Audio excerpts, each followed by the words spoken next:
রমজানের শেষ দশক হলো আমলের সবচেয়ে গুরুত্বপূর্ণ দশক। ভাইরা আমার, নবী করিম সাল্লাল্লাহু আলাইহি সাল্লাম সম্পর্কে আম্মা জান আয়েশা বলেছেন, কানা ইয়াজিতাহিদু ফীহি মা লা ইয়াজিতাহিদু ফী গায়রি।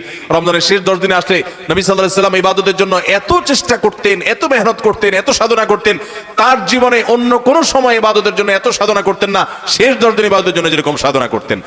এবং আম্মা জান আয়েশা বর্ণিত হাদিসে আরো বলেছেন তিনি, নবী করিম সাল্লাল্লাহু আলাইহি সাল্লাম কানা ইদা দাখালাল আশার, রমজানের শেষ 10 দিন যখন শুরু হতো, আহিয়া লাইলা, সারা রাত আর ঘুমাতেন না, শেষ দশক কখনো ঘুমাতেন না। ওয়া আইকাদা আহলা, পরিবারের লোকদেরকে ঘুম থেকে ডেকে তুলতেন। ওয়া সাদ্দামে ইজারা, কোমর বেঁধে নিতেন। এবং ইবাদতের জন্য সবচেয়ে বেশি মেহনত মুজাহাদা তিনি করতেন। ভাইরা আমার, রমজানের শেষ দশক হলো ইবাদতের সবচেয়ে গুরুত্বপূর্ণ সময়। আমাদের বেশিরভাগ মানুষ ঈদের কেনাকাটায় আমরা ব্যস্ত হয়ে পড়ে, শহরের মানুষ গ্রামে যাওয়া ব্যস্ত হয়ে পড়ে, গ্রামের মানুষ শহরের মানুষকে ওয়েলকাম করার জন্য ব্যস্ত হয়ে পড়ে। আমাদের শেষ দশকের ইবাদত হয় না। শেষ দশক ইবাদত করার চেষ্টা করবো তো ইনশাআল্লাহ। শেষ দশকের প্রধান ইবাদত হলো এতেকাফ। শেষ দশকের প্রধান ইবাদত কি? এতেকাফ। এতেকাফ করার চেষ্টা করবেন। আমরা শেষের দিকে এসে এতেকাফের কথা বলি, তখন আপনারা এটার ফজিলত বুঝেন না।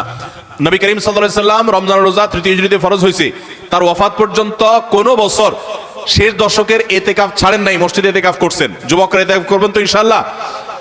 3টা ইবাদতের স্বাদ নগদ পাওয়া যায়, আমি কোরআন হাদিসের আলোকে আমার অভিজ্ঞতার মিশেলে আমি জানাচ্ছি।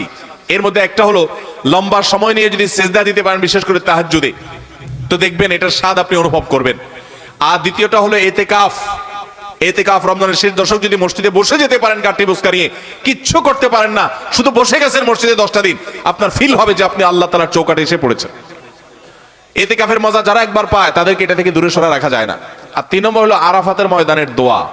এটাতে যে স্বাদ, এই 3টা স্বাদ যে পাইছে, সেই স্বাদগুলো কখনো আর ছাড়তে চায় না। আল্লাহ আমাদের সবাইকে এতেকাফ করার তৌফিক নসিব করুন।